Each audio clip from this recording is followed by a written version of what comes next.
स्वागत है आपका एक बार फिर से यूनिक स्टडी पॉइंट पे।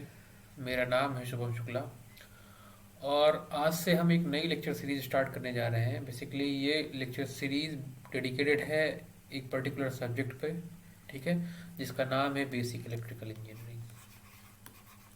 ठीक, ये सब्जेक्ट सभी प्रकार की इंजीनियरिंग परीक्षाओं और सभी प्रकार के यूनिवर्सिटी एग्ज़ाम्स, बोर्ड एग्ज़ाम्स, ठीक है, board exam, diploma exams, polytechnic board exams, इन सभी एग्ज़ाम्स के लिए ये सब्जेक्ट बहुत ही इम्पोर्टेंट है। आप किसी भी इंजीनियरिंग परीक्षा जैसे जूनियर इंजीनियरिंग परीक्षा, ठीक है, असिस्टेंट इंजीनियरिंग परीक्षा, इवन टेक्नीशियन, ठीक है, जो आईटीआई वाले होते हैं, ठीक, इन सभी परीक्षाओं के लिए ये सब्जेक्ट बहुत ही महत्वपूर्ण है, ठीक है। और इस सब्जेक्ट के बिना आप अन्य कोई भी सब्जेक्ट डील नहीं कर पाएंगे जब तक आपका बेसिक इलेक्ट्रिकल इंजीनियरिंग स्ट्रांग नहीं होगा, यानी उसकी जड़, ये हम कह सकते हैं, ये पूरी की पूरी इलेक्ट्रिकल इंजीनियरिंग की क्या है, जड़ है, ठीक, ये रूट है।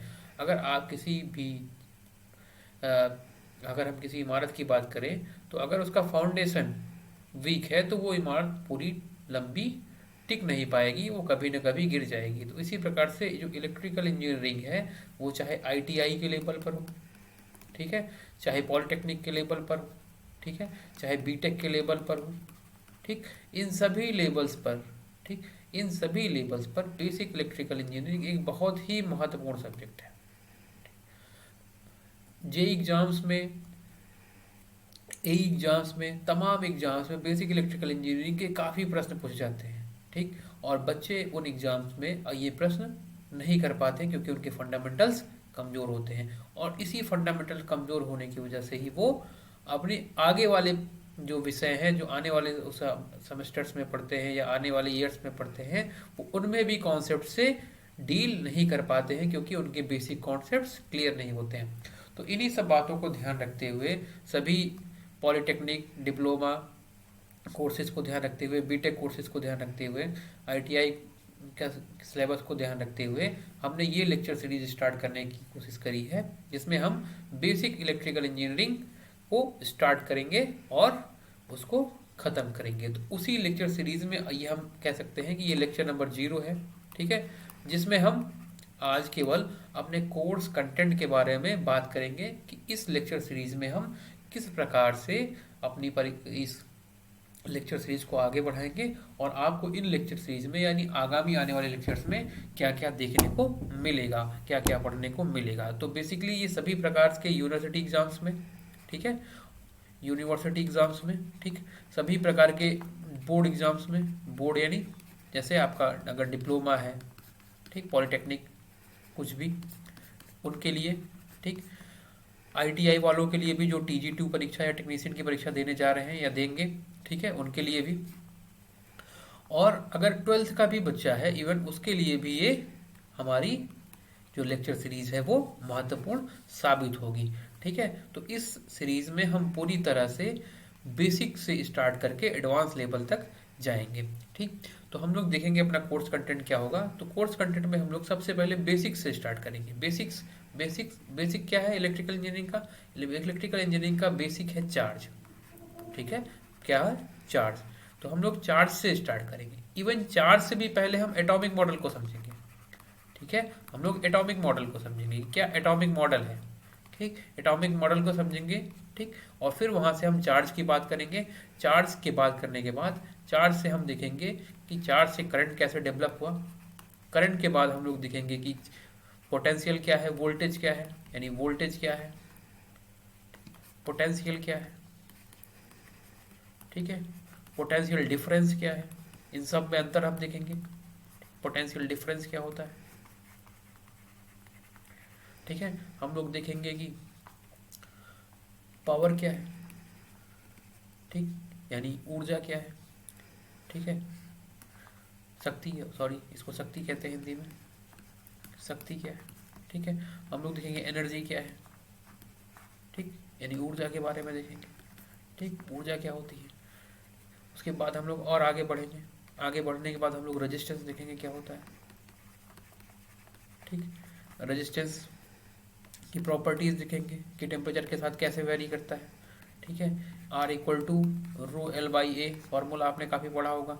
इसको डिटेल में डिस्कस करेंगे। कॉम्बिनेशन ऑफ रेजिस्टेंसेस देखेंगे, कैसे कैसे क्या क्या कॉम्बिनेशन बनते हैं और कैसे उसको हम लोग सॉल्व करते हैं, ठीक है। कैसे स्टार टू डेल्टा कन्वर्जन करते हैं, ठीक, फुल डेरिवेशन के साथ डिटेल में देखेंगे, ठीक है। उसके बाद हम लोग ओम्स लॉ देखेंगे कि ओम्स लॉ क्या है, ओम्स लॉ भी देखेंगे, ठीक। ओम्स लॉ के बाद हम लोग केवीएल केसीएल भी देखेंगे, केवीएल एंड केसीएल यानी Kirchhoff voltage law and Kirchhoff current law. इसके बाद हम लोग current division rule, voltage division rule देखेंगे कि करंट कैसे डिवाइड होती है, ठीक, नोड पे, ठीक, current division end voltage division rule, ठीक है। हम लोग सोर्सेज के बारे में देखेंगे कि कौन कौन से सोर्सेज होते हैं, ठीक, किस टाइप के सोर्सेज होते हैं, क्या उनके सिंबल होते हैं, ठीक। उसके बाद हम लोग थ्योरम्स पे आएंगे, ठीक, Norton theorems, Thevenin theorems, superposition theorem, maximum power theorem, Tellegen's theorem, इस सारी थ्योरम्स हम लोग देखेंगे। उसके क्वेश्चन डिस्कस करेंगे, सभी पे न्यूमेरिकल डिस्कस करेंगे, हर प्रकार के न्यूमेरिकल डिस्कस करेंगे जैसे तमाम परीक्षाओं में पूछे जा चुके हैं या जिस प्रकार के परीक्षाओं में आने की संभावनाएं हैं, ठीक है। थ्योरम्स को देखने के बाद हम लोग चलेंगे नेक्स्ट फेज में। ये फेज नंबर 1 रहेगा जिसको हम लोग बोलेंगे डीसी सर्किट फेज, इसको हम लोग कहेंगे डीसी सर्किट फेज, ठीक है। डीसी सर्किट फेज में हम लोग थ्योरम्स तक बात करेंगे। थ्योरम्स के बाद हम लोग नेक्स्ट फेज में शिफ्ट करेंगे, ठीक। नेक्स्ट फेज जो होगा वो होगा एसी का, ठीक है। नेक्स्ट फेज जो होगा वो एसी का होगा, यानी एसी अल्टरनेटिंग करंट का, ठीक है। तो अल्टरनेटिंग करंट में सबसे पहले हम लोग सिंगल फेज एसी की बात करेंगे। सिंगल फेज एसी यानी सिंगल फेज अल्टरनेटिंग करंट के बारे में बात करेंगे, ठीक है। उसमें हम लोग एसी का जनरेशन देखेंगे, ठीक, एसी करंट के जनरेशन देखेंगे, उसका रिप्रेजेंटेशन देखेंगे, रिप्रेजेंटेशन देखेंगे।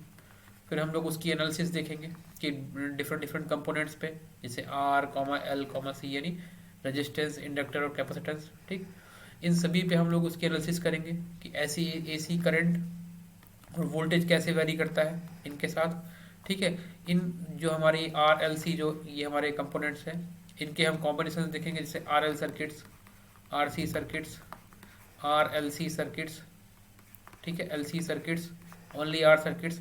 इस सभी टाइप के सर्किट्स के लिए हम लोग एसी का वेरिएशन देखेंगे, एसी के वोल्टेज और करंट में कैसे वेरिएशन आते हैं, क्या उनकी इक्वेशंस आती हैं, ये सब देखेंगे। फिर उनमें देखेंगे कि क्या पावर कंजम्पशन है, पावर के लिए देखेंगे, ठीक है। उसके बाद हम लोग आगे बढ़ेंगे, ठीक। फिर हम लोग एसी में और आगे चलेंगे, रेजोनेंस का टॉपिक देखेंगे, वहाँ बैंडविड्थ के बारे में, रेजोनेंस के बारे में डिटेल में डिस्कस करेंगे। उसके बाद हम लोग फिर 3 फेज में बढ़ेंगे, यानी 3 फेज एसी सप्लाई में बढ़ेंगे, ठीक। फिर 3 फेज को पूरी तरह से डिटेल में डिस्कस किया जाएगा। तो कुछ इस प्रकार का हमारा पूरा मॉड्यूल होगा, ठीक है, यानी पूरी लेक्चर सीरीज होगी, ठीक, जिसमें हम लोग डीसी सर्किट से स्टार्ट करते हुए पूरा एसी खत्म करेंगे, ठीक है। एसी में हम लोग डिफरेंट वेव फॉर्म्स भी देखेंगे, ठीक है। उन वेव फॉर्म्स के लिए आरएमएस, एवरेज, ये सब वैल्यू आपने नाम सुना होगा, आरएमएस वैल्यूज, एवरेज वैल्यूज, तो उन सब के लिए हम लोग इसको कैलकुलेट करेंगे। फॉर्म फैक्टर, पीक फैक्टर भी देखेंगे वहाँ पे कि फॉर्म फैक्टर एक्चुअली होता क्या है, पीक फैक्टर एक्चुअली होता क्या है, ठीक है। कॉस फाई जिसको हम लोग पावर फैक्टर बोलते हैं, एक्चुअली वो होता क्या, क्या उसका फिजिकल सिग्निफिकेंस है, ठीक है। पावर फैक्टर क्या शो करता है, ठीक है, क्या उसका फिजिकल सिग्निफिकेंस है, किन के कारण वो डिस्टर्ब होता है, ठीक है, क्या करने पे हम उनको सुधार सकते हैं, पावर फैक्टर अपना इम्प्रूव कर सकते हैं, ठीक है। खराब पावर फैक्टर्स क्या इफेक्ट ला सकता है। तो हम लोग फुल डिटेल में इस कोर्स को डिज़ाइन कर रहे हैं और उस फुल डिटेल में डिस्कस करेंगे, जिससे आपको प्रैक्टिकल भी काफ़ी नॉलेज प्राप्त होगी और थ्योरेटिकल तो हम पूरी तरह से दे ही रहे हैं। तो बीच बीच में हम प्रैक्टिकल एस्पेक्ट्स को भी डिस्कस करते चलेंगे, सभी कॉन्सेप्ट्स के, जिससे आपको इंटरेस्ट बना रहेगा।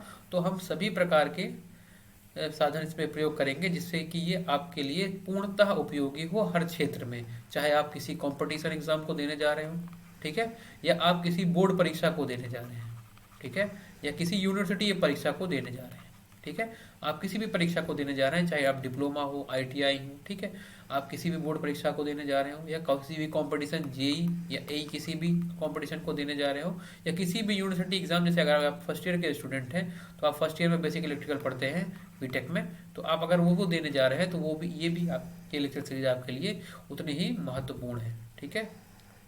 तो ये हमारा कुछ इस प्रकार का पैटर्न होगा जिसे हम आने वाली भावी कक्षाओं में यानी भावी लेक्चर्स में देखेंगे। तो आज बस इस लेक्चर को बनाने का एक इतना ही अर्थ था कि मैं आपको अपना लेआउट दिखा सकूं कि आप किस हिसाब से हमारे साथ आगे बढ़ेंगे, आप इस लेक्चर सीरीज के साथ जुड़े रहेंगे तो आपको क्या क्या सीखने को मिलेगा और उसका क्या एक सुनिश्चित क्रम होगा जिस पर हम आगे बढ़ते हुए आपका ये बेसिक इलेक्ट्रिकल इंजीनियरिंग का ये जो पूरा टॉपिक है उसको कंप्लीट कराएंगे, जो कि हर एक क्षेत्र के लिए, हर एक बच्चे के लिए जो कहीं ना कहीं इलेक्ट्रिकल इंजीनियरिंग से जुड़ा हुआ है, चाहे वो आईटीआई का हो, बीटेक का हो, डिप्लोमा का हो या पॉलिटेक्निक जिसको कहते हैं उनका हो, तो उसके लिए ये सभी प्रकार की परीक्षाओं, यदि उसकी यूनिवर्सिटी परीक्षाओं, उसकी आगामी परीक्षाओं, जैसे वो अगर जब जूनियर इंजीनियर बनने जाएगा या असिस्टेंट इंजीनियर ए बनने जाएगा तो वहाँ पे जब वो विभिन्न कंपटीशन के पेपर्स देगा तो उसके लिए ये सब्जेक्ट बहुत ही महत्वपूर्ण होगा। ठीक है, धन्यवाद। ये लेक्चर मैं यहीं पे समाप्त करता हूँ और अब लेक्चर नंबर 1 में हम लोग सीधे शुरू करेंगे कंटेंट्स के साथ। ठीक, थैंक यू।